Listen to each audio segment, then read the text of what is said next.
개인적으로 옛날에 예비군 다닐 때 다른 건 다 귀찮은데 유일하게 사격은 오히려 기다려졌습니다. 민간인이 실제 총을 야외 사격장에서 그렇게 쏠 수 있는 기회는 현역 때랑 예비군 때밖에 없기 때문에 총 쏠 때 나는 그 고막 때리는 벼락 같은 소리와 뭔가 다시 내가 남자가 된 것 같은 그 고소한 화약 냄새가 참 좋았습니다. 그리고 함께 훈련받던 누구 하나 제대로 된 복장을 한 사람이 없는 동료 예비군 분들도 보면 사격할 때만큼은 단순히 좋아하는 게 아니라 각 잡고 쏘면 사격 능력이 다들 장난 아니었습니다. 한두 발 대충 쏘는 것으로 바로 0점 잡은 다음 거의 스나이퍼 수준으로 만발 명중시키시는 분들도 계시고, 또 옆에서 좀 못하는 것 같으면 남 돕는 병 있는 한국인 특성상 그쪽 사로로 몰아주어 각각 10발 주고 쏘는데 어떤 관역판에는 구멍이 20개나 있어 불쌍한 조교는 또 한숨 쉬고, 실제 전쟁이 벌어져도 200m 안에서만 총격전이 벌어진다면 한국 남자들 대부분 거의 특등사수 수준으로 싸울 수 있을 듯 보입니다. 하지만 300m 또는 1km가 넘는 거리에서는 얘기가 다릅니다. 전문 스나이퍼 라이플과 뛰어난 성능의 조준경이 없다면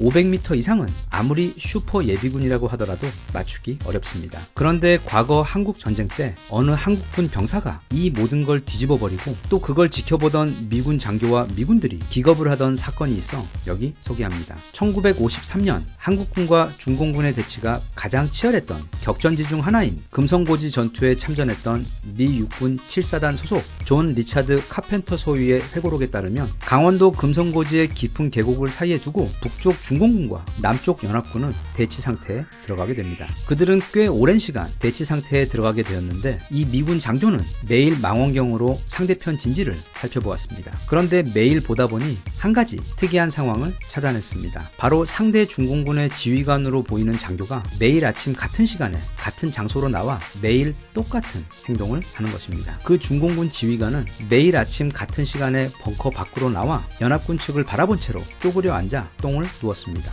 망원경으로 보면 연합군 진영에서 그 모습이 훤히 보였지만 저격을 하기에는 그 계곡이 너무 깊어서 연합군 측 저격수가 그를 쏘려고 몇 번 시도하였지만 거리가 너무 멀어 소총으로는 닿지 않아 번번이 실패했던 상황이었습니다. 그런데 갑자기 한국인 저격수 한 명이 나서더니 자기가 저 중공군 지휘관을 잡겠다며 그 정도 먼 거리까지 닿을 수 있는 저격총을 찾기 시작합니다. 하지만 안타깝게도 당시 연합군이 가진 저격총 중에는 그렇게 먼 거리를 날아가 저격할 수 있는 총이 없었습니다. 미군 장교의 회고록에 당시 정확한 거리가 나와 있지는 않지만 아마도 최소 1km 이상 되는 거리가 아니었나 싶습니다. 아무튼 필요한 저격총을 찾지 못하자 그 한국인 저격수는 포기하지 않고 계속 방법을 찾습니다. 그러다가 저격총이 아닌 59경 캘리버 기관총은 그 먼 거리를 날아갈 수 있다는 사실을 알게 됩니다. 총신이 길다고는 하지만 반동도 심하고 태생적으로 사방으로 총알을 뿌려대는 기관총을 가지고 그것도 원거리 저격을 한다는 발상은 사실 말도 안 되는 것이었지만, 그러거나 말거나 그 한국인 저격수는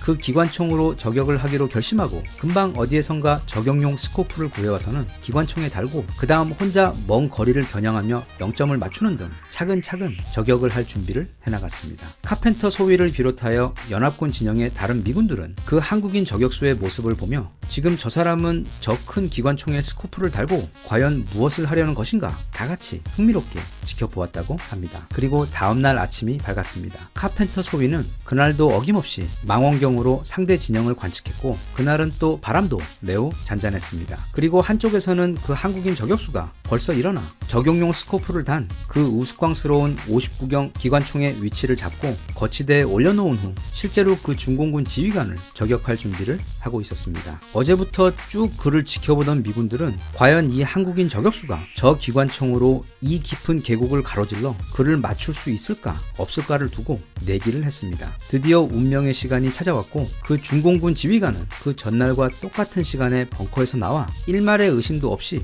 이쪽을 향해 쪼그려 앉았고, 바로 그때 스코프를 통해 줄곧 그의 동선을 따라다니던 한국군 저격수는 기관총에 방아쇠를 당겼습니다. 기관총의 총소리가 계곡에 울려 퍼지며 메아리 치는 사이 총알이 가슴에 명중한 중공군 지휘관은 그대로 앞으로 꼬꾸라졌습니다. 그 한국인 저격수는 그날 하루 종일 자신의 기관총을 메고 다니며 보이는 사람마다 자기 총과 그날의 저격을 자랑했다고 카펜터 소위는 회고록을 통해 전하고 있습니다. 한국 사람들이 활을 말도 안 되게 잘 쏜다는 것은 마치 지구가 둥글다는 것만큼이나 우리뿐 아니라 세계인 모두가 다 알고 있는 사실입니다. 그런데 뭘 이렇게 쏘는 능력이 우리 한국인들에게 몰빵된 것인지 우리는 활뿐만 아니라 총도 잘 쏘고 포도 잘 쏘며 또 미사일도 잘 쏩니다. 그중 특히 총은 거의 활만큼이나 잘 쏩니다. 올림픽에서 항상 금메달 효자 종목도 사격이고 또 세계 유일 올림픽 사격 3연패의 주인공 또한 한국인입니다. 일단 사격이라는 것은 멀리 있는 어떤 목표를 설정한 후 그것을 오차없이 잘 맞추는 능력인데 우리 한국인들은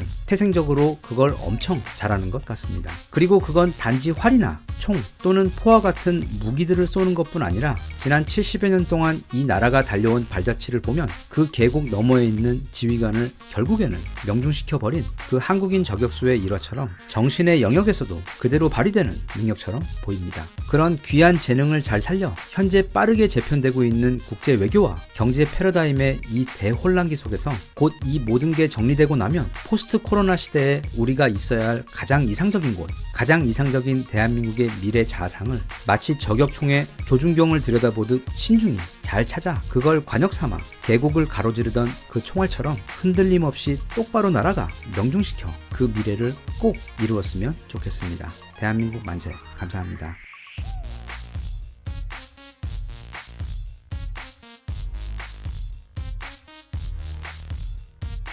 Sun up, sun down. I know now. 이 아저씨의 이름은 마이클 브린입니다. 우리는 이 아저씨의 말에 귀를 기울여야 합니다. 왜냐하면 이 사람은 우리 한국인들보다 더 한국에 대해 잘 알고 있는 사람이기 때문입니다. 그는 미국 워싱턴 타임즈, 영국 가디언, 그리고 더 타임스 서울 특파원을 한국에서 무려 30년 이상 지낸 세계 최정상급 언론인이자 최고의 한국통입니다. 그럼 그가 지금까지 그가 지켜본 한국 그리고 한국인에 대해 정리한 내용이 있어 소개해봅니다. 우선 그는 한국인들은 너무 급한 면이 있으며 사회에는 많은 부패가 있고 서로 편을 갈라 싸우는 당파성 문제가 있는 민족이라고 꼬집었습니다. 하지만 이런 단점들에도 불구하고 한국은 정말 놀라운 국가이며 한국인들은 정말 특별한 사람들이라고 칭찬하며 구체적으로 몇 가지 팩트를 제시하는데 그중 일부만 정리해 보겠습니다. 일단 한국인들은 세계에서 평균 IQ 105가 넘는 유일한 나라입니다. 일하는 시간은 세계 2위인데 또 노는 시간도 세계 3위로 이 수치로만 봐서는 그 성실한 유대인들이 게으름뱅이처럼 보일 정도로 이 사람들 도대체 거의 잠을 안 자는 사람들입니다. 한국은 문맹률이 1% 미만인 유일한 나라이기도 합니다. 참고로 일본이 그렇게 우러러보는 프랑스의 경우 자국어를 쓰거나 읽지 못하는 국민의 수가 거의 25%가 넘습니다. 20년 전에는 그게 40%에 달했는데 인터넷의 발달로 신세대들의 문맹률이 많이 개선된 겁니다. 우리 주변에는 한글 모르는 사람이 거의 없습니다. 아이러니하게도 일상에서 그런 사람을 만나는 것은 지하철에서 책을 읽고 있는 사람을 발견하는 것만큼이나 드물 정도로 한국의 문맹률은 거의 존재하지 않는데 가까운 일본만 하더라도 일단 문자가 세상 복잡합니다. 만들다 만 것처럼 보이는 그 히라가나와 카타카나만 해도 머리가 아픈데 무슨 고집인지 거기다 한자까지 함께 섞어 쓰고 있어서 최근 일본의 이 30대의 경우 한자 문맹률이 심각한 수준에까지 이르렀으며 기존 세대들 중에서도 예를 들면 허리케인 아소의 경우도 공식적인 자리에서 한자를 잘못 읽어 망신을 당한 적이 한두 번이 아닙니다. 우리 한글 이야기와 자랑도 좀 하고 싶은데 그러면 영상이 너무 길어질 것 같아서 한글의 그 수많은 강점 중 딱 한 가지만 언급하겠습니다. 한글은 가장 많은 발음을 표기할 수 있는 문자입니다. 중국어가 400개, 일본어가 300개인데 반해 한글의 24개 문자는 무려 11,000가지 발음을 표현할 수 있습니다. 세종대왕님 선물 감사합니다. 한국의 현재 국방력은 조사하는 기관에 따라 조금씩 다른데 보통 세계에서 5, 6위입니다. 남한만 보았을 때 그런데 만약 통일이라도 해버린다면 한국은 정말 무시무시한 전투국가로 거듭나게 됩니다. 마이클 브린 기자가 지적하는 한국의 또 한 가지 놀라운 점은 바로 한국이 IMF를 극복해낸 시간입니다. 주변국들은 최소 20년에서 30년 정도 걸릴 것으로 예상했지만 공식적으로 1997년 11월 21일 IMF 체제가 시작된 후 거의 딱 3년 만인 2000년 12월 4일 빌린 차입금을 모두 상환하며 국가 경제를 정상화시켰습니다. 이걸 바라보던 해외 전문가들이 놀란 것은 말할 것도 없지만 그들이 더 놀란 것은 갑자기 한국의 모든 국민들, 그러니까 시골 할머니부터 아이들 그리고 학생과 회사원 할 것 없이 집에 있는 금이라는 금은 몽땅 다 돌반지부터 금 쪼가리까지 동네마다 수백 미터의 줄을 서가며 금 모으기 운동이라는 이름하에 나라를 위해 내놓기 시작한 것입니다. 이런 한국의 금 모으기 운동은 현재까지도 세계에서 그 유래를 찾아보기 힘든 굉장히 희한한 역사적 사례입니다. 마이클 브린 기자는 또한 한국은 미국이나 중국 그리고 일본과 같은 세계 최강대국들을 우습게 하는 묘한 민족이라고 불렀으며 특히 일본에 대해서는 발톱의 때만큼도 여기지 않는 세계에서 유일한 국가라고 강조했습니다. 한국은 유럽에서 조사한 통계 기준 여성의 미모 세계 1위로 가장 아름다운 여자들이 사는 곳이며 유학생들이 세계 최고 대학의 수석을 모조리 휩쓸고 있는 나라이고 또 무척 새삼스럽지만 세계에서 가장 빠른 초고속 인터넷 통신망을 갖추고 있는 나라입니다. 한국의 토질은 영양가가 한중일 3국 중에서도 가장 뛰어난데 아주 쉬운 예로 한국의 인삼은 세계에서도 최고의 품질을 자랑합니다. 실제로 중국과 일본에서 우리 인삼 종자를 가져다가 오랜 기간 대규모로 실험해가며 인삼을 재배하고는 있지만 그 품질은 비교 자체가 부끄러울 정도로 한국의 인삼이 압도적으로 뛰어납니다. 그건 한국의 토질과 땅의 기력 때문이라고들 해석하고 있는데 그래서 한국에서 생산되는 모든 농산물들 역시 영양가와 품질이 월등하며 물맛도 좋고 음식들도 맛있습니다. 이 외에도 마이클 브린 기자가 언급한 내용들이 아주 많고 저 개인적으로 한국에 오래 살며 그리고 외국에 자주 다니며 느낀 것들이 무척 많은데 이 정도만 소개하고 차차 기회를 봐서 하나씩 이야기해 보도록 하겠습니다. 끝으로 한국과 한국인에 대해 제가 말하고 싶은 특징은 바로 한국인들이 엄청나게 똑똑하다는 점입니다. 이걸 다시 말하면 깐깐하다고도 표현할 수 있는데 동시에 새로운 것을 시도하는 것에 두려움이 없고 잘못된 것에 대해서는 그냥 입 다물고 있는 게 아니라 적극적으로 불만을 표시하고 바꿔야만 직성이 풀리는 그런 민족입니다. 바로 그런 특성 때문에 한국은 세계의 모든 기업들에게 있어 최고로 좋은 실험실이자 테스트베드가 되는 것입니다. 그게 신제품이던 새로 개발한 소셜 네트워크 서비스던 간에 일단 한국 시장에다 풀어놓으면 답이 나옵니다. 그리고 세계 시장에서도 가장 감각적이고 심각할 정도로 까탈스러운 취향을 가진 조사관들로 이루어진 민족이기 때문에 만약 한국 시장에서 살아남으면 그 상품이나 서비스는 세계 시장 어디에서도 크게 성공할 수 있습니다. 한국은 거의 국가 자체가 어얼리 어댑터이기 때문에 빨리 사용해보고 그 엄청난 온라인 커뮤니티들을 통해 거의 실시간으로 피드백을 서로 주고받습니다. 만약 물건이 좋으면 갑자기 다들 텐트 들고 새벽에 나가 긴 줄 만들어 많이 사주고 물건이 나쁘면 제조사 사장 눈에 닭똥 같은 눈물 맺힐 정도로 살벌하게 깝니다. 그런데 그걸 그냥 까기만 하는 게 아니라 또 자기들끼리 벌써 해결책 찾아내서 개선된 물건을 만들어 그걸 또 온라인에 올리고 이제는 또 그걸 가지고 서로 품평회를 가집니다. 아무튼 민족 자체가 무슨 물 대신 레드불만 마시고 사는 사람들처럼 모든 게 엄청 빠르고 항상 엄청 에너지가 넘칩니다. 나라 전체가 그게 문제던 축제던 간에 이 나라는 항상 뭔가 빠르게 움직이고 다이나믹하고 빨리 끝을 봐야만 합니다. 화도 자주 내고 모르는 사람과 싸움도 많이 하고 또 그래놓고는 금방 화해하고 형동생 먹고는 같이 삼겹살에 소주 함께 마시는 열정적이고 정이 많은 데다 똑똑하고 깐깐하면서 게다가 엄청 많이 놀고 먹고 마시는 와중 일은 또 제일 많이 하는 이거 뭐 별 이상한 특징들이 한 민족에 다 몰빵된 것 같은 진짜 희한한 민족 한국인. 솔직히 좀 많이 이상하고 희한하긴 한데 제 눈엔 그게 다 겁나 멋져 보입니다. 더 많은 한국 사람들이 이런 대한민국과 이웃 한국인들을 더욱 사랑하고 즐겼으면 좋겠습니다. 대한민국 만세. 감사합니다.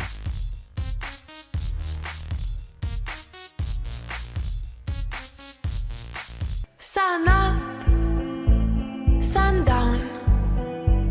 I know now.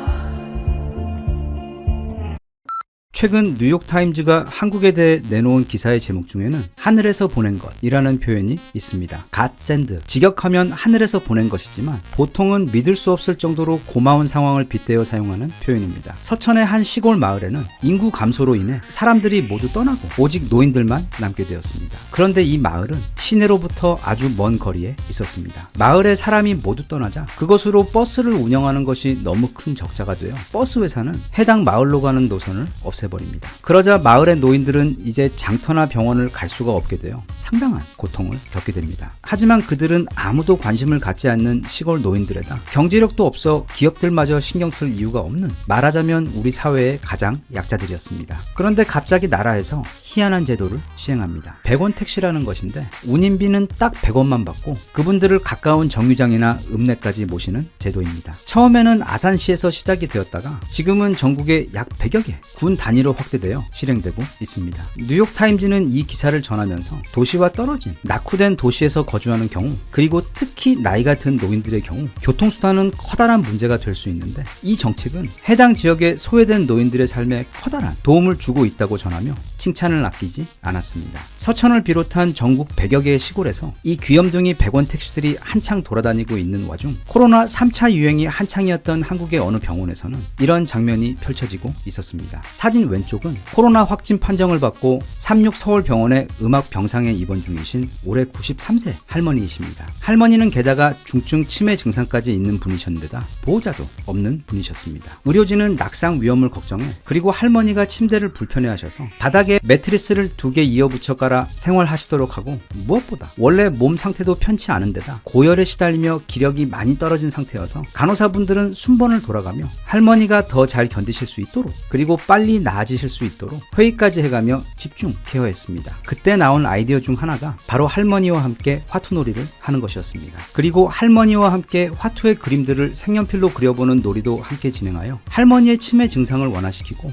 무료하고 고통스러운 병원 생활을 조금이라도 더 견딜 수 있도록 돕고자 한 것입니다. 의료진의 이런 정성 끝에 심각한 상태로 입원하셨던 할머니는 입원 15일 만에 건강한 모습으로 퇴원하셨습니다. 올해 퓰리처상을 10개를 줘도 부족함이 없을 이 따뜻한 장면은 해외에서도 크게 이슈가 되었습니다. 각종 매체와 언론들에서 이슈가 되며 놀라운 장면이다, 이 사진을 보며 가슴이 아파오는 것을 느낀다와 같이 인간이면 누구나 공감할 만한 아주 기분 좋고 따뜻한 감정을 서로 공유했습니다. 참고로 일본에서도 이와 비교할 만한 일이 있었는데, 최근 코로나 때문에 일본의 많은 회사에서는 다른 나라들도 그렇지만 많은 직원들을 감축하는 추세에 있습니다. 하지만 법적으로 함부로 직원을 해고할 수는 없기 때문에 일본의 기업들이 고민을 하고 있던 상황에서 일본의 어느 기업에서 아주 쉽고 효과적으로 직원을 내쫓는 방법을 공유하며 크게 호응을 받은 사례가 있었습니다. 그 방법이란 것은 만약 권고사직을 받아들이지 않는 직원이 있으면 그들을 회사와 연계되어 있는 노인 케어 시설로 강제로 파견시키면 된다는 것이었는데, 그러면 대부분 한두 달 만에 자발로 그만두겠다고 한다는 것이었습니다. 한국에서는 치매를 앓는 93세 할머니와 음압병실 바닥에 깐 매트리스 위에서 방호복을 입은 채 마주 앉아 화투를 치는 장면이 벌어지고 있는데, 저기 멀리 바다 건너에서는 이런 끔찍한 아이디어를 낸 사람도 대단하지만 그걸 실행해보니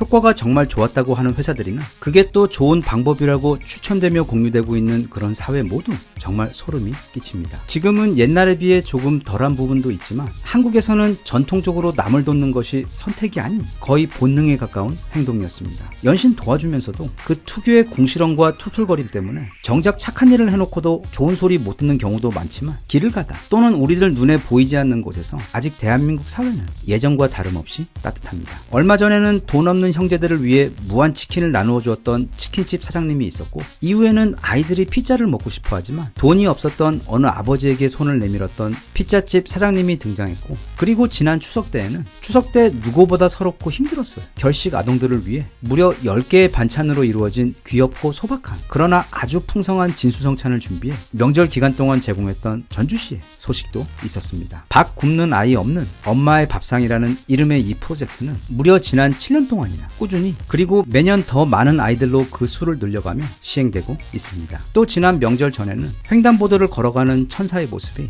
어느 분의 블랙박스에 포착이 되었습니다. 평상시와 아무것도 다를 것이 없던 어느 날 사람들이 횡단보도를 걸어가고 있다가 그중 어느 여자분이 갑자기 뒤를 돌아 오던 길을 돌아갑니다. 그리고 잠시 후 거동이 불편한 어느 할아버지를 부축하며 천천히 할아버지의 보폭에 맞추어, 그리고 빨간불로 바뀌었는데도 고맙게도 다들 움직이지 않고 또 빵빵거리지도 않고 기다려준 차량들에게 감사를 하며 할아버지가 횡단보도를 무사히 건널 수 있도록 끝까지 곁을 지켜준 어느 이름 없는 천사 여자분의 이야기도 전해진 바 있습니다. 우리에겐 너무도 당연한 이런 모습들, 그게 다른 나라에서도 물론 목격되는 일이긴 하지만 우리 한국에서처럼 마치 아주 당연한 일인 것처럼 이렇게 행해지지는 않습니다. 그리고 그게 다 알려지지는 않아서 그렇지 우리 주변에는 자신을 알리지 않는 이름 없는 선행을 이어오고 있는 분들이 정말 들으면 깜짝 놀랄 정도로 많습니다. 개인적으로 세상을 살아오며 깨닫게 된 여러 가지 중에는 우리 주변과 세상에는 겉으로는 그렇게 보이지 않더라도 나보다 훨씬 더 크고 따뜻한 마음을 가지고 있으며 타인에 대한 배려심을 가지고 있지만, 그게 자신의 현재 상황 때문에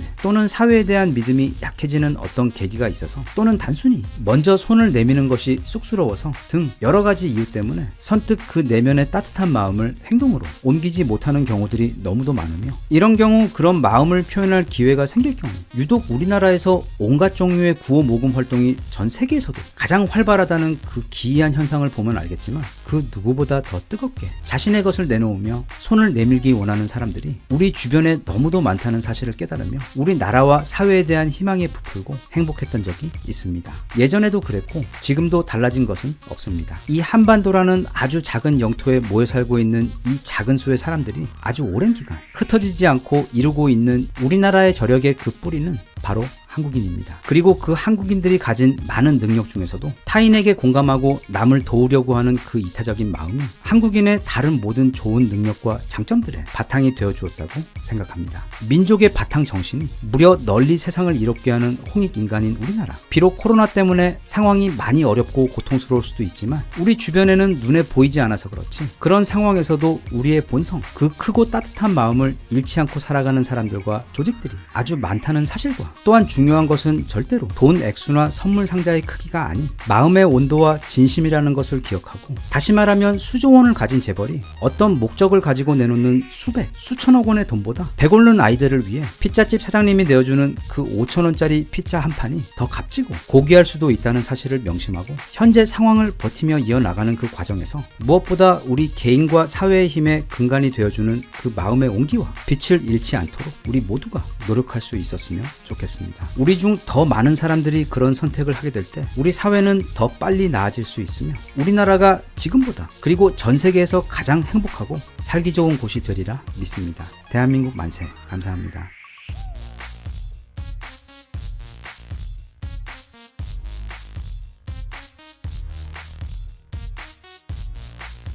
Sun up, sun down. I know now.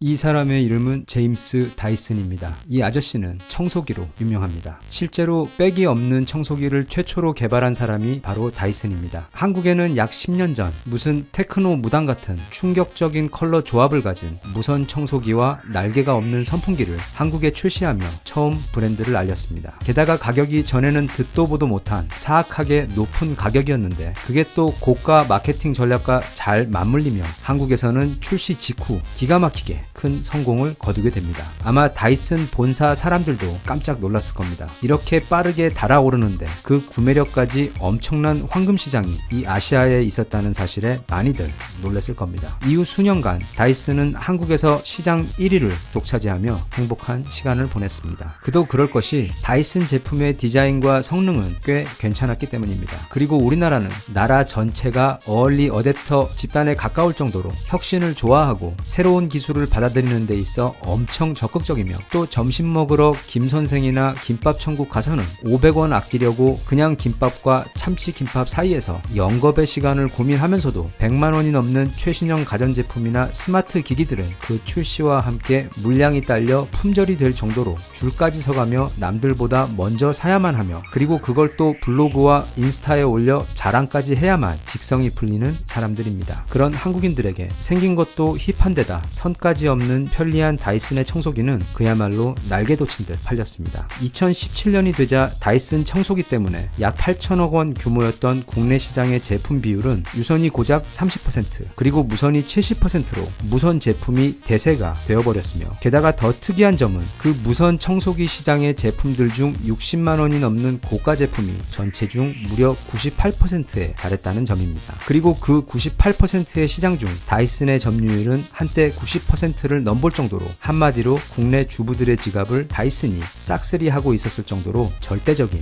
인기를 누렸습니다. 하지만 모든 즐거움에는 반드시 그 끝이 찾아오는 법. 마치 영원할 것만 같던 다이슨의 행복한 코리아 시절에도 위기가 찾아왔습니다. 집단 행동을 좋아하는 이 불행이란 녀석들이 찾아올 때면 항상 그렇듯 이번에도 녀석들은 셋이나 사이좋게 어깨동무를 하고 찾아왔습니다. 첫째는 잦은 고장과 부족한 AS 서비스 퀄리티에 대한 불만, 둘째는 첫째는 외국에 비해 많게는 30만원 이상 비싸게 팔던 이상한 한국 가격. 셋째는 삼성과 LG의 자체 무선 청소기 제품 출시. 첫째 문제에서 한국 소비자들은 고개를 갸우뚱했고, 둘째 문제에서는 분노했으며, 셋째 문제가 등장할 때쯤에는 이미 다이슨은 한국 시장에서 더 이상 최고의 제품이 아니었습니다. 현재 무선 청소기 시장 1위는 LG전자의 코드제로 제품이며, 다이슨은 2등을 하고 있는데 1등과 2등의 격차는 매년 빠르게 벌어지고 있는 상황인데다 삼성 제품이 다이슨 바로 뒤에서 빠르게 치고 올라오는 중입니다. 위기를 감지한 다이슨은 삼성과 LG가 시장에 출사표를 던졌던 2017년 말 서둘러 다이슨 코리아 한국 지사를 설립하고 미흡했던 AS 체계도 보완하기 시작합니다. 왜냐하면 한국 시장은 엄청나게 중요하기 때문입니다. 우선 다이슨에게 있어 아시아 시장은 유럽이나 북미 시장보다 훨씬 더 매출이 높은 곳입니다. 아시아 시장의 지난해 매출은 그 이전에보다 73%나 증가했을 정도로 지금 다이슨에게 아시아 시장은 가장 중요한 시장입니다. 다이슨은 최근 영국에 있던 본사를 싱가포르로 옮겼을 정도입니다. 물론 브렉시트를 피해 그런 이유도 있지만 미국으로 갈 수도 있었던 일입니다. 그리고 한국은 다른 아시아 시장에 대해 막대한 문화적 영향력을 미치는 곳이며 그 자체적인 시장 또한 엄청나게 큰 곳입니다. 다이슨이 지난 10년 아시아 지역에서 큰 성공을 거둘 수 있었던 큰 요인은 바로 한국 시장에서의 성공이 강하게 작용했는데, 앞서 소개한 세 가지 문제가 찾아왔던 지난 2017년 이후 엄청나게 빠른 속도로 시장에서의 지배력을 잃어가고 있어 다이슨은 속이 타는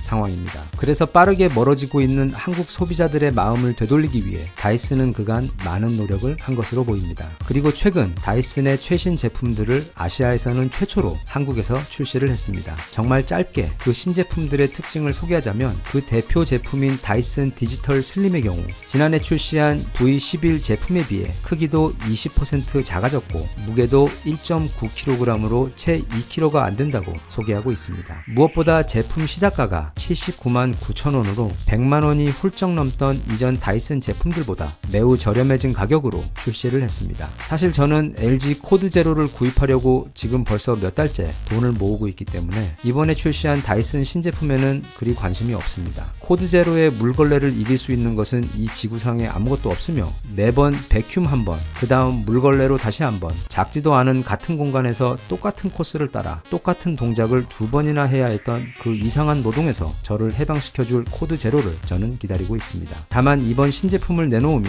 다이슨의 부사장이 한 이야기에는 흥미를 느꼈습니다. 존 처칠 다이슨 무선 청소기 사업부 부사장은 다이슨에서 개발 과정과 영업, 품질 관리, 그리고 마케팅까지 모두 총괄 지휘하는 총책임자입니다. 그런 그는 이번 신제품 발표 인터뷰에서 이런 이야기를 했습니다. 한국인들은 전 세계에서도 가장 청소를 자주 하고 그러면서도 더 깔끔하고 깨끗한 청소를 원하는 사람들입니다. 게다가 한국인들은 건강에 신경을 많이 쓰고 과학과 엔지니어링 부분에 특히 관심이 많으며 문제 해결에 있어 신기술을 적극적으로 활용하는 사람들입니다. 저는 그런 한국에 올 때마다 앞으로 우리가 보게 될 미래의 일상에 대해 배우게 되며, 이번에 다이슨이 아시아 최초로 한국에서 신제품을 출시하는 것도 바로 그런 이유입니다. 처칠 아저씨께서는 한국인이 세계에서 청소를 가장 많이 하는 사람들이라고 했는데 실제 통계적으로도 그렇습니다. 지난 2014년에 글로벌 가전 브랜드 일렉트로룩스에서 조사한 바에 따르면 한국인은 세계에서 가장 청소를 자주 하는 민족으로 꼽혔습니다. 한국인 중 2명 중 1명은 매일 한 번 이상 집안을 청소하고 하루에 2번 이상 하는 경우도 무려 전체 19%나 되었습니다. 다시 말하면 한국인 5명 중 1명은 하루에 청소를 2번 이상 한다는 뜻입니다. 그건 세계 평균에 비해 무려 4배나 높은 수치입니다. 한국인이 유독 뛰어난 원인 중에는 바로 그 청소에 대한 태도도 한몫하는 것 같습니다. 약 1000년 전 중국인들이 묘사한 고려인들의 특징 가운데에는 일단 우리가 엄청나게 술을 많이 마시고 온 백성이 춤과 노래를 지나치게 좋아한다라는 이야기가 주를 이루지만 그 외 위생에 대한 이야기도 많이 나옵니다. 고구려인들은 모든 사람들의 위생 수준이 뛰어나며 아침에 일어나면 반드시 먼저 목욕을 하고 문을 나서며 여름에는 냇가루가 날마다 2번씩 목욕을 하기도 했고, 중국인들 보고는 몸에 때가 많다고 비웃는다는 기록이 있을 정도로 한국인들의 사람들의 종특 중 하나는 바로 위생이었습니다. 일단 청소의 긍정적인 효과에 대해 소개하는 책이나 논문은 이미 많이 있습니다. 대표적인 논문 사례는 바로 1969년 스탠포드 대학의 심리학과 교수였던 필립 짐 바르도 교수가 최초 주장한 깨진 유리창 이론이 있습니다. 실험은 간단했습니다. 필립 짐 바르도 교수는 두 대의 중고차를 준비했습니다. 한 대는 뉴욕주의 저소득층 서민 주택가인 브롱스에, 다른 한 대는 캘리포니아주 팔로알토의 스탠포드 대학 인근 지역에 주차했습니다. 두 차 모두 본네트를 살짝 열어둔 채 차를 한자리에 그냥 세워두었는데, 브롱스에 세워둔 차는 차를 세워둔 지 불과 10분 만에 차의 배터리와 바퀴 등이 털리기 시작하여 채 하루가 다 지나기도 전에 거의 모든 것이 도둑맞아 버렸습니다. 그와는 반대로 캘리포니아의 좋은 동네에 세워둔 차량의 경우 5일이 지나도록 아무 일도 일어나지 않았는데, 심지어 연구원들이 실험이 끝나 차를 옮기려고 하자 주민들이 경찰에 신고를 넣는 상황까지 벌어질 정도로 치안 상황이 좋았습니다. 그런데 연구원이 이번에는 캘리포니아에 놓아두었던 차량의 유리창을 깬 후 다시 차를 세워두자 놀라운 일이 벌어졌습니다. 지나가던 사람들이 하나둘 그 차를 부수기 시작한 것입니다. 큰 재난은 마치 굵은 밧줄처럼 여러 겹의 가는 실로 이루어져 있다 라는 빅토르 위고의 말처럼, 우리 일상에서 만나게 되는 사소한 무질서를 그냥 방치하게 되면 그것은 점차 더 큰 무질서와 문제를 불러올 수 있기 때문에, 주변 청소를 자주 하는 한국인의 생활 습관은 단지 위생과 관련된 긍정적인 효과 외에도 사람의 정신 상태를 항상 맑고 잘 정돈된 상태로 유지하도록 해주는 매우 중요한 생활 습관이라고 생각됩니다. 흔히들 그 사람이 머무는 공간은 그 사람의 마음 상태에 대한 거울이라는 표현을 씁니다. 건강한 정신은 건강한 환경을 가꾸게 되고, 반대로 건강한 환경은 다시 건강한 정신을 가꿀 수 있도록 돕습니다. 제가 정말 좋아하는 영화 리미트리스에서도 보면 진짜 막장의 삶을 살고 있던 무기력한 주인공이 천재가 되도록 만들어주는 약 MGT를 먹고 나서 가장 먼저 한 일도 바로 자기의 아파트 내부를 청소하고 정리하는 것이었습니다. 이게 뭐 대단한 심오한 이론도 아니고 아마도 모두가 최소한 몇 번씩은 느껴보았을 기분인데, 청소를 하는 게 정말 싫은데 막상 그 청소를 시작하면 중간에 그만두고 싶지 않을 정도로 마치 달리는 기차가 된 것처럼 자체적인 모멘텀을 얻어 계속 하게 되고, 그렇게 원래는 내 방만 청소하려고 했던 것이 거실 청소부터 베란다까지 오래전부터 구석에 처박아 두었던 먼지 가득한 물건들 다 꺼내서 닦고 정리하다가 한 번 시작한 청소를 원래 계획보다 더 많이 하게 된 경험, 그리고 청소를 마쳤을 때 기분이 놀랍도록 상쾌하고 좋았으며 마치 그때는 뭐든지 해낼 수 있을 것 같은 긍정적인 에너지가 마구마구 차오르는 그런 소중한 기분을 느껴본 경험이 누구나 한 번씩은 있을 겁니다. 딱히 잘하는 것도 좋아하는 것도 그닥 없어 남들처럼 이렇다 할 멋진 취미가 따로 없는 저로서는 그나마 유일한 취미 비슷한 게 일주일에 한두 번씩 하는 청소인데, 아무도 안 물어봤지만 한 가지 작은 조언을 나누자면 그동안 한 모든 청소 활동 중에서 단연 가장 큰 가성비와 만족감을 주었던 것은 바로 안 쓰는 물건 버리기였습니다. 이 말을 조금 더 보강하자면 자주 안 쓰는 물건 버리기, 또는 언젠가는 쓸 때가 오겠지 싶어 가지고 있지만 최근 3년간 손도 대지 않고 있으며 아마도 앞으로 3년 동안도 안 쓸 것 같은 물건 과감히 버리기입니다. 중요한 데이트가 있어 옷장을 보면 입을 옷이 하나도 없는데, 또 그래서 나중에 옷을 좀 버리려고 살펴보면 버릴 것이 하나도 없는 신비한 체험을 하게 됩니다. 버려야 합니다. 그 결정은 절대 쉽지 않은데, 거짓말을 할까 진실을 말하고 매를 맞을까 고민하다가 결국 진실을 말했을 때처럼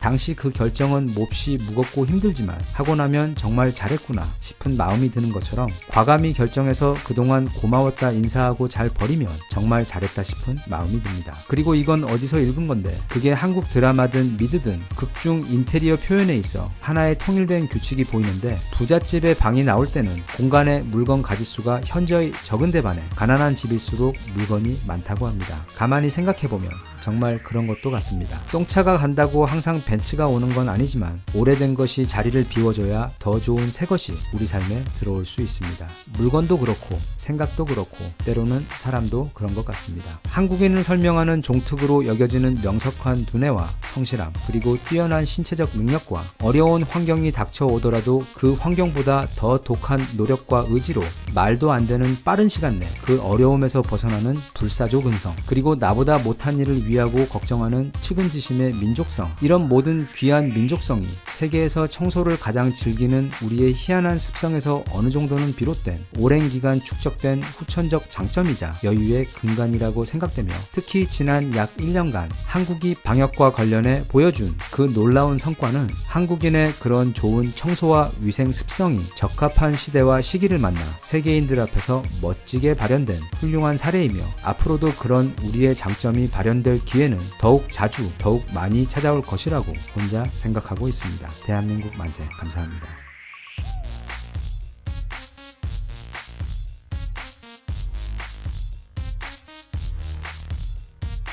Sun up, sun down.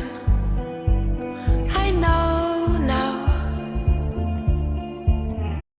제 이전 영상들에서 정말 수도 없이 해온 말이지만, 그리고 지금 이 영상을 보고 계신 본인들도 진작에 눈치를 채셨겠지만, 우리나라 사람들, 그러니까 한국인들은 확실히 좀 많이 이상합니다. 그 중에서도 특히 같은 한국인들만 이해하는 이상한 점들이 많은데, 이 영상에서 같이 한번 살펴보겠습니다. 일단 우리나라 사람들은 아주 과격합니다. 한국인들은 사람 때리는 게 아주 몸에 배어 있습니다. 그래서 여럿이서 이야기하다가 누가 좀 웃긴 이야기라도 해서 빵 터지면 그때는 옆 사람도 터집니다. 분명 웃어야 하는 행복한 타이밍인데 다들 갑자기 서로를 막 패고 있습니다. 마치 약속이라도 한 듯. 아니면 초등학교 때 웃길 때나 기분이 좋을 때에는 꼭 그렇게 해야 하는 거라고 모두가 배운 듯. 주요 타격 위치는 보통 어깨와 등인데, 옆 사람 어깨를 막 때리다가 어쩔 땐 그 넘치는 지흥을 자기도 주체하지 못하고 옆 사람 어깨나 목을 잡고 막 흔들기 시작합니다. 웃는 것과 우는 것 사이에 무서운 표정으로 옆 사람을 흔드는데, 여기서 진짜 무서운 건 맞는 사람도 좋아한다는 겁니다. 울면서 때리는 사람과 그걸 좋아하며 웃으며 맞는 이의 모습, 개인적으로 생각할 때 이게 외국인의 입장에서 봤을 때는 굉장히 무서울 수도 있는 기괴한 광경이라고 생각합니다. 만약 그때 옆 사람들과 아직은 서로 그렇게 세디스트와 마조키스트적 몸빵을 나눌 만큼 가까운 사이가 아닌 경우에는 대신 혼자 박수를 치며 자기가 자기 손을 때리는 것으로 만족합니다. 중요한 건 이렇듯 뭐가 좀 웃기거나 기분이 막 좋으면 반드시 뭔가를 때려야만 하는 무서운 민족이 바로 한국인이라는 점입니다. 참고로 박수 이야기가 나와서 말인데, 등산을 좀 다니다 보면 혼자 걸어가며 박자에 맞춰 앞 뒤로 박수를 치며 올라가는 아저씨들이 자주 보입니다. 그거 자세히 보면 안만 칩니다. 한국 사람들은 동물을 참 좋아합니다. 그 중에서도 개를 가장 좋아하는데, 특히 시골에 가면 거의 집집마다 똑같이 생긴 개들이 살고 있습니다. 그리고 전국의 모든 시골 개들은 대략 대여섯 개의 이름을 돌려서 쓰고 있는데, 누렁이, 복실이, 바둑이, 황구, 백구, 그리고 조금 배운 집에서는 해피라는 영어 이름으로 통일해서 부릅니다. 개를 워낙 좋아하다 보니 뭔가 정말 대단한 것을 발견하면 한국어 중 최상급의 리스펙을 표현하는 접두어로서 앞에다 개를 붙입니다. 음식이 너무 맛있을 때는 개 맛있다고 표현을 하고, 옷이 최고로 멋질 때는 개 멋지다고 하는데, 하지만 아무리 사랑스럽고 예쁘다고 해도 남의 자식을 그렇게 표현했다가는 앞서 살펴본 한국인의 무서운 타격 본능을 어깨와 등이 아닌 안면에 체험할 수 있게 됩니다. 한국 사람들은 엄청나게 효율적입니다. 그게 뭐든 낭비하는 걸 참지 못합니다. 특히 우리는 그 중에서도 시간 낭비를 절대 못 참습니다. 한마디로 성격이 개 급하다는 뜻인데, 그걸 외국에서는 코리안 특유의 빨리빨리 문화라고 부릅니다. 한국의 국제전화 코드가 8위인 것이 절대 우연이 아닙니다. 저희 아파트 엘리베이터에도 보면 그거 겉에 필름 붙여놓는 거, 다른 데는 멀쩡한데 닫힌 버튼만 누가 입으로 물어 뜯어놓은 것처럼 거기만 완전히 해져 있습니다. 새 필름을 붙여 놓아도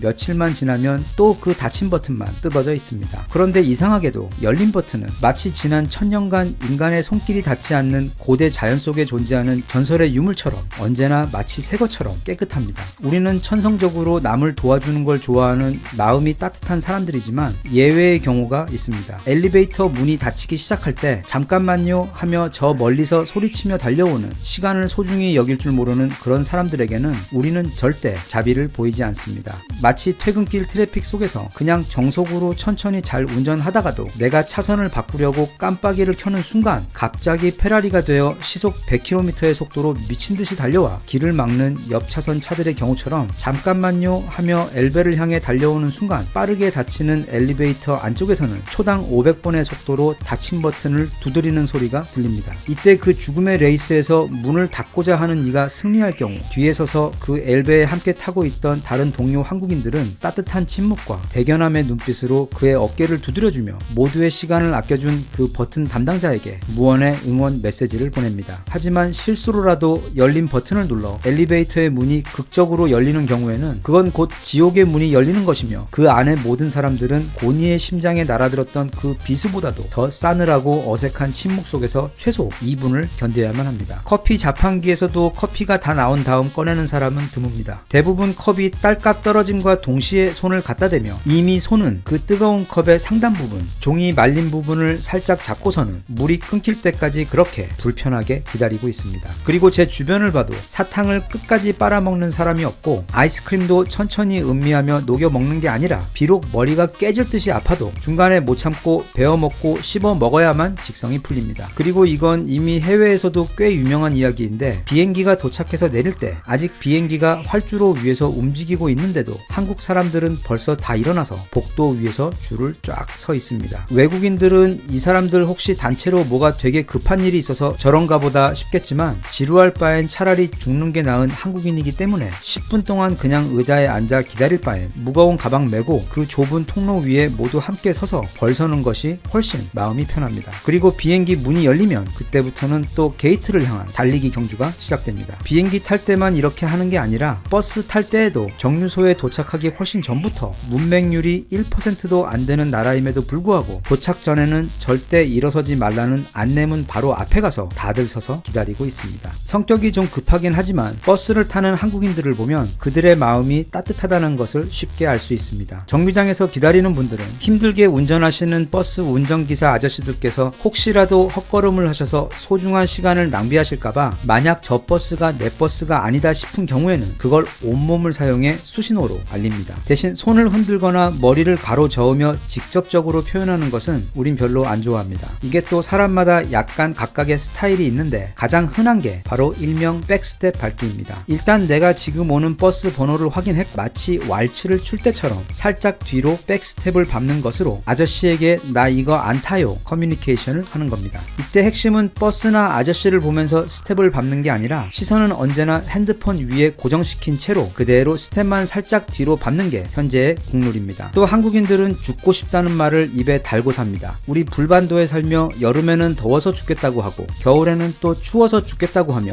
너무 기쁘거나 뭐가 맛있어도 잘 죽지만 보통은 억울할 때랑 배가 부를 때 가장 많이 죽습니다. 이렇듯 메멘토 모리, 고대 로마인들의 조언처럼 늘 죽음을 염두에 두고 살아갑니다만 한국인들은 절대 죽지 않는 그리고 죽기 싫어하는 피닉스 민족입니다. 최근 3년 정관장의 홍삼 판매량 성장 속도를 보면 그 중에서도 대표 상품인 홍삼정 에브리타임의 매출을 보면 2013년 한 해 300만 포 팔리던 것이 작년에만 무려 2억 포가 넘게 팔렸습니다. 노처녀가 시집가기 싫다고 하고 할머니께서 빨리 죽고 싶다고 말씀하시는 것, 또 중국집에서 조금 전 출발했다고 하는 것과 사장님께서 나 이거 손해보고 파는 거라고 말하는 것, 그리고 부장님이 매일 출근하시며 좋은 아침 하시는 것처럼 한국인들의 말에는 단순한 거짓말이 아닌 아예 정반대의 뜻이 숨어있는 경우가 아주 많기 때문에 각별히 조심해야 합니다. 그리고 한국인들은 세계 최첨단 국가에 살고 있으면서도 여전히 미신을 많이 믿습니다. Sun up, sun down. I know now. 우리 한국말은 워낙 예쁘고 사용하기 쉽고 게다가 활용도가 높아 온갖 표현을 마음대로 할 수 있는 진짜 만능 언어이다 보니 차가 좋으면 딱히 어디 갈 데도 없으면서도 자꾸 차 몰고 나가고 싶은 것처럼, 또는 아주 잘 드는 고급 주방칼이 집에 있으면 뭐라도 썰며 자꾸 요리를 하고 싶어지는 것처럼 우리 한국인들은 말하는 것을 정말 좋아합니다. 그런 한국인들에게는 말하는 습관이 몇 가지 있는데 그중 반드시 기억해야 할 것들이 이렇습니다. 일단 그게 친구든 누구든 당신에게 접근해서 갑자기 주변을 빨리 한번 살펴본 후 이거 정말 너한테만 말하는 건데 라고 말을 하면 그거 절대 너한테만 말하는 거 아닙니다. 벌써 오늘만 최소 8번째 말하는 겁니다. 그리고 오늘 밤 집에 가서는 인터넷 게시판에도 올릴 예정입니다. 이런 말 절대 믿지 마십시오. 나 외 누군가 알고 있는 비밀은 이미 비밀이 아닙니다. 그리고 이것과 비슷하게 또 아까 같은 친구가 와서는 내가 지금부터 하는 말 너무 기분 나쁘게 듣지 말고 하며 운을 뗄 텐데 그건 일단 앞으로 나올 말이 엄청 기분 나쁠 것이라는 뜻이기 때문에 나는 서둘러 전투를 준비해야 합니다. 이 기분 나쁘게 듣지 말고의 쌍둥이가 하나 있는데 바로 이게 다 너 생각해서 하는 말인데 입니다. 앞으로 나올 그의 말 속에 너에 대한 생각은 없습니다. 진정한 친구란 한 쌍의 귀를 의미합니다. 입이 아닌. 우리가 원치도 않는데 되도 않는 어설픈 충고 따위를 해주려는 잘난 척, 아는 척 쟁이들이 아닌 100점짜리 남자친구처럼 끝까지 우리 이야기 다 들어주고 끝에 가서 짧게 진심으로 공감해주는 그런 친구가 진짜지, 이런 말 하는 사람들은 대개 친구 옷을 빌려 입은 적인 경우가 많습니다. 그리고 한국인들은 싸울 때 하는 말에서도 아주 커다란 특징들이 보입니다. 그리고 이건 남자와 여자가 살짝 다른데 우선 남자의 경우를 먼저 살펴보겠습니다. 남자들도 여자들처럼 일단 말로 싸움을 시작합니다. 보통 진짜 별 거지 같은 좁쌀만한 유치한 이유로 시작되는데 운전을 하는데 누가 빨리 끼어들었거나 또 안 비켜줬거나 길 가는데 심지어 나를 봤다거나 하는 이유로 서로 시비가 붙어 말이 시작됩니다. 우선 둘 다 상대에게 세게 보여야 하기 때문에 목도리 도마뱀처럼 가슴을 힘껏 부풀린 후 눈도 약간 더 락처럼 한쪽만 찌그린 후 상대를 노려본 채 둘 중 한 명이 먼저 뭐라고 욕을 합니다. 그러면 다른 한 명은 아니 진짜 방금 전에 한 말이고 그것도 바로 앞에서 한 말이어서 아주 분명히 들었음에도 너 지금 뭐라고 했어? 하며 꼭 상대가 뭐라고 했는지 다시 묻습니다. 이건 뭐 거의 국룰입니다. 이 지루한 녹취 내용 확인 과정을 거치지 않으면 우리는 싸움의 다음 과정으로 넘어갈 수가 없습니다. 이것은 다 시간을 벌기 위한 꼼수입니다. 이 세상 그 어떤 남자도 밖에서 싸움을 하고 싶지 않습니다. 하지만 그대로 도망치면 쪽팔리니까, 그리고 무엇보다 지금 여자친구가 기대에 가득 찬 표정으로 이 상황을 지켜보고 있기 때문에 그들은 이 무간도에 갇혀 벗어나지 못하고 있는 상황인데, 그래서 어떻게 해서 쪽도 팔리지 않고 몸도 다치지 않게 벗어날 묘안을 생각하고 또 방법을 찾아볼 시간을 벌기 위해 이 과정을 거치는 것입니다. 그날 운이 좋아 상대방을 잘 만나 협조적으로 나오는 경우에는 아주 친절하게 조금 전 했던 말을 다시 되풀이해주며 충분히 시간을 벌어줍니다. 그리고 그런 친절과 또 짧지만 함께한 시간이 길어지며 둘 사이에서는 애정이 싹트기 시작하고 이후 자연스럽게 서로의 고향이나 출신 동네 또는 고등학교 등에 대한 호구 조사가 이어지며 그렇게 지옥의 문턱까지 갔던 두 남자는 아, 용식이 형 후배셨구나 어쩐지 와 같은 정말 나쁘끄럽지만 생명을 살리는 말도 안 되는 합의를 갑자기 보며 둘 다 무사히 그 무간도를 벗어나기를 정말 간절히 바라는 것입니다. 반대로 여자들이 싸울 때 하는 말의 경우는 우리 남자들은 모두 잘 알고 있듯이 이것보다 조금 더 복잡합니다. 예를 들면 여자친구나 아내에게 친구들이랑 멀리 여행을 간다든지 아니면 새로 나온 비싼 카메라를 사도 되냐고 물었을 경우 네 마음대로 해 라는 대답이 나오면 아직 인생의 진짜 쓰라림을 맛보지 못한 초보 남자분들은 야호 하며 좋아할 것입니다. 하지만 이미 이런 덫에 여러 번 걸려 죽을 뻔한 고비를 수도 없이 넘겨보았던 우리 베테랑 남자들은 모두 알고 있습니다. 그녀는 지금 너무도 자비롭게도 우리가 그 멍청한 질문을 회수해갈 마지막 기회를 주고 있는 것이며 거기서 실제로 내 마음대로 했다가는 진짜 죽을 수도 있다는 사실을. 이렇듯 여자의 언어는 암호와 같은데 싸움이 시작될 때에도 마치 암호와 같은 경고를 보냅니다. 그 경고는 바로 아니입니다. 일단 그게 무슨 문장이든 간에 이 아니가 가장 먼저 등장해버렸다면 그 다음에 나오는 말들은 아주 무서운 내용인 경우가 많습니다. 그런데 이 무서운 아니 공격에는 확장형 옵션이 있는데 바로 스나이퍼가 소총 앞에 소음기를 달듯이 아니 바로 뒤에 다는 말입니다. 그 첫 번째는 바로 솔직히입니다. 아니 솔직히가 등장해 버렸다면 이제부터는 그녀의 무기고를 비우는 시간이 시작된다는 뜻입니다. 지금부터는 그녀가 그동안 마음속에 쌓아두었던 모든 불만들이 다 일제히 쏟아져 나오게 될 것으로 그 타격감이 상대의 마음 아주 깊은 곳까지 전달되는 연타로 날아오는 벙커 버스터와 같은 미사일 세례가 곧 시작될 예정이라는 뜻이며 또 다른 확장 옵션은 바로 인간적으로입니다. 이 말이 나온 이후부터 나오는 말의 주된 내용은 결론적으로는 왜 네가 인간도 아닌지에 대한 논리적이고 아픈 말들이 쏟아질 예정입니다. 하지만 이게 다가 아닙니다. 아니로 시작되는 오프닝이 경고를 보내는 전쟁 고지서라면 뒤에 붙는 것도 있습니다. 바로 냐입니다. 보통 니로 끝나는 문장으로 대화가 이어지고 있다면 아직까지는 서로를 죽일 생각까지는 없다는 뜻입니다. 하지만 어느 순간부터 나오는 의문문에서 끝이 냐로 끝난다면 이제는 입이 아닌 몸으로 대화를 이어가겠다는 뜻이며 곧 서로의 머리가 많이 헝클어질 것이라는 엄중한 경고입니다. 저는 겁이 많아 싸움을 무척 싫어하는데 제 지난 영상들을 보신 구독자분들은 철없던 시절, 옛날 제가 했었던 그 엄청난 5대1 싸움을 기억하실 겁니다. 저는 그 충격적인 경험 이후 싸움을 완전히 접었기 때문에 이렇게 싸움 이야기를 많이 하는 것만으로도 벌써 힘이 듭니다. 그래서 이제는 한국인의 말하는 습관 중 좀 가벼운 것들을 살펴보겠습니다. 첫 번째로 마치 자기 안에서 메아리를 치듯 꼭 2번 말하는 에코 화법입니다. 그러니까 제가 제 친구에게 너 내일 약속 몇 시에 있어? 하고 물어보면 3시 하며 뒤에 한 번 더 말한다거나 너 이따 점심 뭐 먹을 거야? 하고 물어보면 라면 먹을 거야. 라면. 이렇게 꼭 뒤에 한 번 더 말하는 에코 법칙은 두 번째 하는 말은 마치 멀리 멀어져 가며 들리는 것처럼 여운을 남기며 해주는 것이 국룰입니다. 또한 중간 따위는 없는 우리 한국인들의 극단적인 성향이 그들이 사용하는 언어에 그대로 보여지는 게 몇 가지 있는데, 일단 한국인들이 가장 많이 사용하는 단어가 진짜입니다. 그냥 다 진짜입니다. 뭐가 다 맨날 진짜 죽을 뻔했고 진짜 춥고 또 진짜 예쁘고 이런 한국에서는 가짜는 살아남을 수가 없습니다. 그리고 자매품이 있는데 바로 너무입니다. 우리 헬반도에는 중간 따위는 없습니다. 너무 좋거나 너무 싫고 또 너무 맛있거나 너무 덥거나, 한국에서는 가짜도 살아남을 수 없지만 너무에 해당되지 못하는 그 중간의 어중간이들 또한 절대 살아남을 수가 없습니다. 그리고 우리 한국인들은 매일 죽습니다. 실제 역사를 봐도 우리는 최소 수십 번 완전히 멸망했어도 하나도 이상할 게 없을 정도로 완전히 죽었다가 다시 살아난 민족인데, 그래서 그런지 죽는 걸 진짜 좋아합니다. 맨날 웃겨서 죽고 또 너무 예뻐서 죽고 추워서 죽고 또 너무 맛있어도 죽습니다. 하루에도 대략 500번 정도는 이렇게 말로 죽지만 다음날 아침이면 보란듯이 다시 일어나는 뱀파이어 민족이자 피닉스 민족이 바로 우리 한국인들입니다. 끝으로 거짓말입니다. 거짓말은 나쁜 것이지만 특히 한국 사람들이 나누는 말 중에는 거짓말이 난무합니다. 엄마가 제일 많이 하시는 말씀이 바로 밥 먹어입니다. 그래서 아이들이 방에서 뭘 하고 있다 보면 어느새 주방에서 엄마가 밥 먹어 하며 소리치십니다. 그리고 아이들은 즉시 네 하고 대답을 합니다. 이렇게 두 진영 간의 의사소통이 이루어졌지만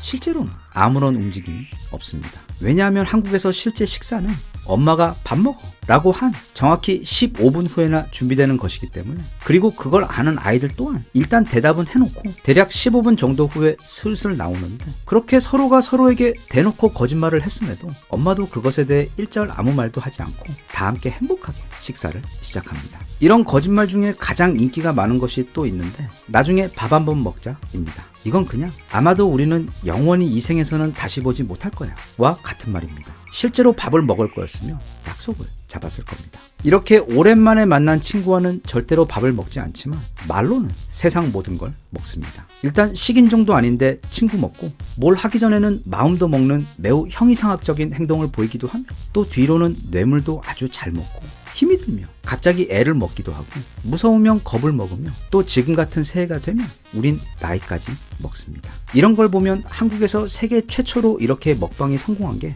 하나도 이상할 게 없습니다. 끝으로 글은 말이 종이 위에 쓰여진 것이라 사실 말이나 진배 없는데, 여기서도 한국인만의 특징이 나타납니다. 그중 딱 한 가지만 골라 이야기를 해보자면 바로 크입니다.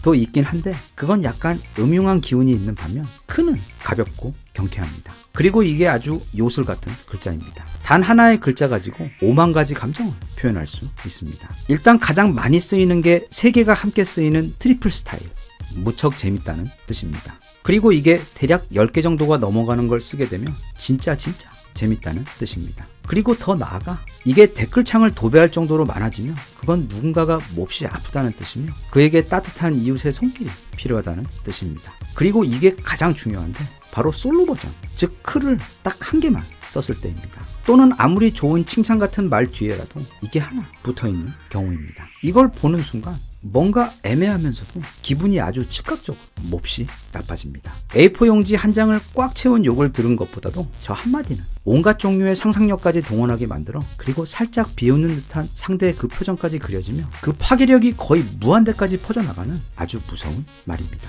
그런데 이런 무서운 말보다 더 위험한 말이 있는데, 그건 어떤 경우에서도 한국인에게 절대로 해서는 안 되며 착한 한국인도 순식간에 돌변하게 만들 수 있는 말입니다. 바로 반말입니다. 반말 잘못했다가는 진짜 상대 잘못 만나면 죽을 수도 있는데 실제로 예전에 시골에 계신 어느 병원 원장님께서는 운명을 달리하셨습니다. 한국에는 나이에 따른 상하 관계가 있습니다. 그래서 학생들 사이에서도 나이 한 살 많고 적음에 따라 철저히 존칭을 쓰고 하는 문화가 있는데 개인적으로는 별로 좋아하지 않는 문화인데 왜냐하면 윗사람에게 존칭을 쓰는 건 좋은데 반대로 손 아랫사람에게는 너무 생각 없이 하대를 하는 경우가 있기 때문입니다. 이 세상에 온 순서가 조금 늦었을 뿐인데 선배에 대한 예의상 우대를 해주는 것은 바람직한 문화이지만 그건 그 선배 역시 후배에 대한 존중이 밑바닥에 깔려 있을 때나 아름다운 문화이지 단지 나이나 직급이 높다고 해서 당연하다는 듯 반말을 하는 것은 무척 볼썽사나울 수도 있는 문화입니다. 원래 존댓말이라는 게 잘 생각해보면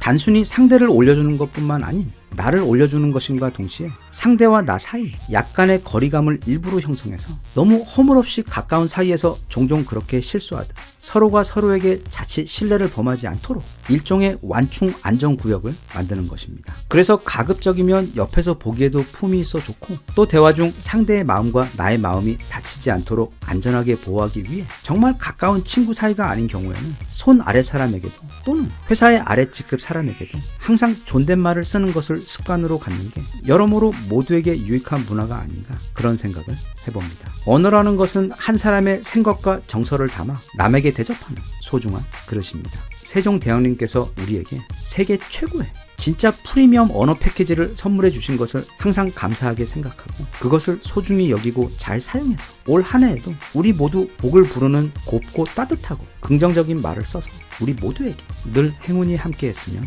좋겠습니다. 대한민국 만세. 감사합니다.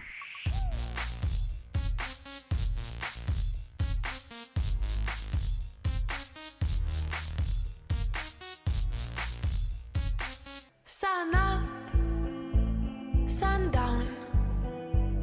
I know now. 어느 미국 신문 기자는 미국의 전설적인 경영학자 피터 드러커에게 세계에서 기업가 정신이 가장 뛰어난 나라가 어디냐고 물었습니다. 당연히 미국이나 일본이라는 대답이 나올 것으로 예상한 질문이었습니다. 그런데 그는 그건 말할 필요도 없이 바로 한국이다 라고 대답을 했을 정도로 한국은 주어진 환경에서 최대치의 고품질 결과물을 그것도 가장 빠른 시간 내에 뽑아낼 줄 아는 사람들인 것입니다. 그리고 한국인들을 보고는 무모한 모험을 한다고 하는데 그런 이야기를 할 때 가장 많이 언급되는 것 중 하나가 우리 한국 기업사 100년 중 가장 인상적인 장면 중 하나인 바로 1974년에 현대중공업에서 한 번도 배 만드는 독을 만들어 본 적이 없는 한국이 당시 세계 최대 생산 능력을 가진 독을 계획한 후 그것도 그 독과 배를 동시에 성공적으로 완공하는 말도 안 되는 모습을 보여준 장면입니다. 당시는 제가 정말 좋아하는 정주영 할아버지가 돈이 좀 없으실 때였는데 그 프로젝트를 진행하기 위해서는 당시 한국의 1년 예산의 무려 15%에 해당하는 4,300만 달러가 필요했기 때문에 그래서 그가 영국 바클레이스 은행으로가 500원짜리 지폐에 있는 거북선 그림을 보여주며 한국은 이미 1500년 전에 이런 배를 만든 사람들이다 라는 진짜 우주 역사에 기록될 기가 막힌 세일즈 피치를 성공시키며 그 융자를 받아내어 성공시켰다는 이야기는 이제는 거의 모든 한국인들이 다 아는 유명한 이야기입니다. 하지만 그 뒤에 또 다른 이야기가 있는데 현대의 그 프로젝트는 당시 조선기술 세계 최고였던 일본이 합작으로 진행하던 것이었습니다. 그때 일본 측은 정주영 회장의 계획에 반대하며 처음부터 그런 대규모 독을 짓는 것도 또 게다가 동시에 배까지 만드는 것은 불가능하니 작은 독을 먼저 완성한 후 그 다음 배를 만들어야 한다고 계속해서 설득했는데 그러자 정주영 할아버지는 일본과의 합작 계획을 중단해버리고 독자적으로 생산을 진행했고 성공시켜 버린 겁니다. 이런 사건을 보고 한국인들은 무모한 모험을 감행하여 성공시키는 사람들이라고들 하는데 그 전설적인 독과 배 동시 건조를 성공시킨 대략 10년 후 사내그룹 간부 특강에서 정주영 할아버지는 이 세상은 불굴의 도전과 모험정신 이런 것만으로는 절대 성공할 수 없다. 그 이면에는 치밀한 검토와 모든 조건을 검토했을 때 계산적으로 반드시 성공할 수 있다는 확고한 신념이 있어야만 한다. 간혹 모르는 사람들은 현대를 모험하는 기업이라고 하지만 그러나 현대는 절대 모험을 하는 일이 없다. 고 말씀하신 적이 있습니다. 그도 그럴 것이 그 프로젝트를 성공시킨 데에는 세계 최초로 실행된 육상 건조 기법과 부유식 도크 건조 공법 그리고 메가블럭 공법 등 당시 현대 경영진과 전문가들의 창의성을 바탕으로 태어난 말하자면 신기술들이 대거 투입되어 그런 말도 안 되는 프로젝트가 성공한 것이고 정주영 할아버지는 그 사람들의 능력과 그 모든 비밀 무기들에 대해 이미 사전 조사를 마친 상태에서 진행을 시작했던 것입니다. 있습니다. 이 영상은 이런 한국인들의 모순적인 특징들이 어떻게 한국 근대사의 경제 성장과 경영 전반에서 위력을 발휘하며 오늘날 이 다이나믹 코리아의 기적을 이루어냈는지를 살펴보는 아주 흥미로운 경영서인 뜻밖의 한국을 소개하는 영상입니다. 책에서는 정말 광범위하게 한국의 역사부터 시작해서 근대사까지 아우르며 또 우리 전통 문화에 대한 탁월한 분석과 현재 그리고 앞으로 주목하고 성장시켜야 할 한국식 경영 방식들의 특징들을 날카로운 시선으로 아주 꼼꼼하게 살펴보고 있는 드문 명저인데 책에 등장하는 그 수많은 흥미로운 이야기들 중 끝으로 한복과 팔만대장경에 대한 이야기를 소개하고 싶습니다. 한국이 이토록 성장할 수밖에 없었던 핵심 이유 중 하나는 앞서 소개한 여러 가지 모순적 특징들과 함께 그런 다양성을 품을 수 있는 포괄성에 있습니다. 그런 우리의 문화적 특징을 잘 보여주는 게 바로 한복입니다. 여자용 한복을 예로 보면 3D로 입체적으로 만들어진 게 아니라 그걸 펼쳐놓으면 그냥 평평한 2차원의 천조각입니다. 이게 한복의 가장 큰 특징 중 하나인데 왜냐하면 옷이 이렇게 되어 있으면 옷의 사이즈나 품이 한 가지로 정해져 있는 게 아니라 입는 사람의 몸에 따라 그 개성을 최대한 발현시켜주는 변형의 미를 극대화시켜주는 설계이기 때문입니다. 마른 사람도 또는 뚱뚱한 사람도 모두 함께 입을 수 있으며 또 그 각각의 몸에 따라 한복의 선이 달라져 각기 다른 종류의 미를 뽐낼 수 있는 데다 원하는 만큼 넉넉히 여분을 주어 입을 수 있어 통풍과 발열을 자유롭게 조절할 수 있어 활동하기 편하기까지 합니다. 또 한복 바지의 경우 역시 넉넉히 입어 편하게 입을 수 있으면서도 필요할 때는 우리 군대에서 고무링 묶는 것처럼 데님을 꽉 묶어 활동성을 극대화시킬 수도 있어 이처럼 편함과 활동성 사이를 자유자재로 오가며 변할 수 있는 것이 우리 한국인들의 특징을 그대로 닮았다고 볼 수 있습니다. 팔만대장경의 경우 말 그대로 총 81,258개의 나무판에 총 5,233만 152개의 글자가 새겨져 있는 진짜 무슨 말도 안 되는 초대규모의 작품입니다. 일단 몽골이 쳐들어오는 난리 속에서 불심으로 국민들의 정신을 하나로 모아 국난을 극복하고자 했다는 시도 역시 매우 신비롭고 특이한 역사이면서도 팔만대장경 관련 가장 특이하고 사실 좀 믿기 어려운 특징 중 하나는 바로 그 완벽함입니다. 16년에 걸쳐 수백 명의 사람들이 5,200만 자가 넘는 글자를 새겼는데 그 모든 글자체가 마치 한 사람이 새긴 것처럼 동일하며 그 5,200만 자 중 오탈자가 불과 152개밖에 없어 불량률로 따지자면 무려 0.0003%인 것입니다. 이걸 200자 원고지로 계산하면 대략 1,645만 장이 되는데 그 중에서 오탈자가 딱 한 글자 나온 것과 같습니다. 원고지 1,645만 장 중 딱 한 글자 잘못 쓴 것입니다. 이런 팔만대장경의 예를 보면 한국인의 당시 불심이나 예술미를 떠올릴 수도 있지만 그것보다 더 바탕이 되는 것은 거의 숨막히는 강박에 가까운 완벽주의입니다. 경영학에 보면 최고 중 최고의 품질 기준을 뜻하는 6시그마 품질 관리 기준이 있는데 100만 개 중 2개 이하의 오류를 뜻합니다. 수치로 보면 0.0002%이며 지금 이 첨단 시대에도 이 기준을 달성하는 기업은 극히 드뭅니다. 그런데 무려 800년 전 고려인들은 이미 6시그마 품질 관리 수준에 도달해 있었던 것입니다. 최근 세계적으로 초대박을 터뜨리며 확산되고 있는 온갖 종류의 K-문화들도 잘 생각해보면 우리가 뭘 새롭게 개발한 것이 아니고 원래 우리나라, 우리 민족이 항상 가지고 있던 그 매력과 문화의 힘을 시대에 맞게 조금 다르게 조합하여 내놓은 것들입니다. 다시 말하면 앞으로의 시대는 돈이 많거나 또는 무기가 많은 나라가 아닌 가지고 있는 양질의 고급 문화가 부자인 나라가 가장 유리하게 될 것인데 그건 세계 그 어떤 나라, 그 어떤 민족보다 우리 한국인들에게 가장 유리한 게임입니다. 옛날에 김구 할아버지가 우리 한국이 세계에서 가장 부자 나라도 가장 강한 나라도 아닌 문화의 힘이 가장 커다란 아름다운 나라가 되기를 희망하셨는데 그때 그렇게 소원하는 이유를 설명하시길 그런 높은 문화의 힘은 나와 남 모두를 행복하게 하기 때문이다 라고 말씀하셨습니다. 그건 우리 한민족 정신의 뿌리와도 같은 홍익인간 정신을 그대로 계승하는 정말 멋진 바람이었습니다. 슬프면서도 흥겹고 또 양처럼 선하면서도 때론 환한 야차처럼 무서운 민족, 번개처럼 빠르지만 그 속에서도 강박에 가까운 완벽을 추구하는 아주 이상한 우리 한국인들이 앞으로 펼쳐질 새로운 미래 세상에서는 스스로가 가진 깊은 금광과도 같은 우리 고유 문화 유산의 힘과 또 그 모든 밑재료를 다양하고 적절하게 활용할 줄 아는 모순적 기질을 슬기롭게 잘 활용해서 세계에서 가장 선하면서도 강하고 아름다운 나라가 되었으면 좋겠습니다. 대한민국 만세. 감사합니다.